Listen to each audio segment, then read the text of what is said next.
আসসালামু আলাইকুম। আজকে শেয়ার করব পায়েসের রেসিপি। খুব সহজভাবে দেখানোর চেষ্টা করব আর খুব অল্প কিছু উপকরণে দেখানোর চেষ্টা করব। এখানে প্রথমে আমি নিয়ে নিলাম পোলাওয়ের চাল, আর লাগবে হচ্ছে দুধ আর চিনি আর অল্প করে একটু লবণ।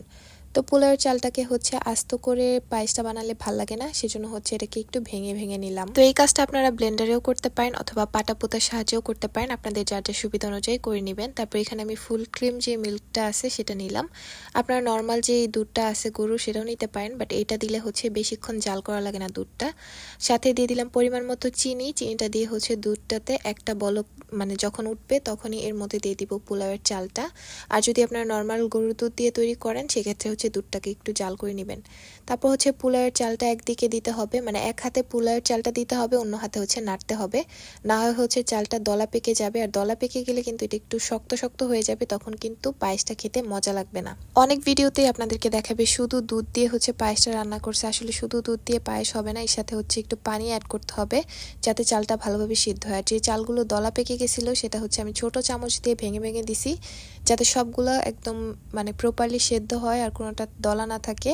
আর অল্প করে কিন্তু একটু লবণও আমি দিয়ে দিছি, এটা হচ্ছে টেস্টটা ব্যালেন্স করবে।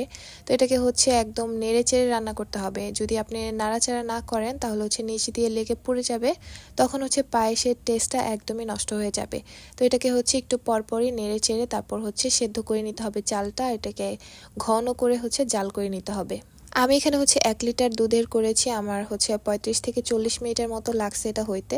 তো এটাকে হচ্ছে আমি একটু নর্মাল করে নিলাম, মানে একটু ঠান্ডা করে নিলাম। ঠান্ডা করে ফ্রিজে রেখে তারপর হচ্ছে পায়েসটা খেলে বেশি মজা লাগে। তো এটাকে ফ্রিজে রেখে ঠান্ডা করে তারপর হচ্ছে আমি একটু নিয়ে নিলাম। নর্মালি হচ্ছে আমি পায়েস রান্না করি বাট খাই না, তো আজকে হচ্ছে একটু টেস্ট করে দেখলাম। এটার টেস্ট হচ্ছে যারা পায়েস পছন্দ করে তাদের কাছে খুবই ভালো লাগবে। খুবই অল্প কিছু উপকরণে আমি এটা তৈরি করে দেখালাম, আপনার বাসায় ট্রাই করে দেখতে পারেন। আশা করছি ভালো লাগবে। আজকে ভিডিও এই পর্যন্তই। সবাই অনেক ভালো থাকবেন, সুস্থ থাকবেন। আল্লাহ হাফেজ সবাইকে।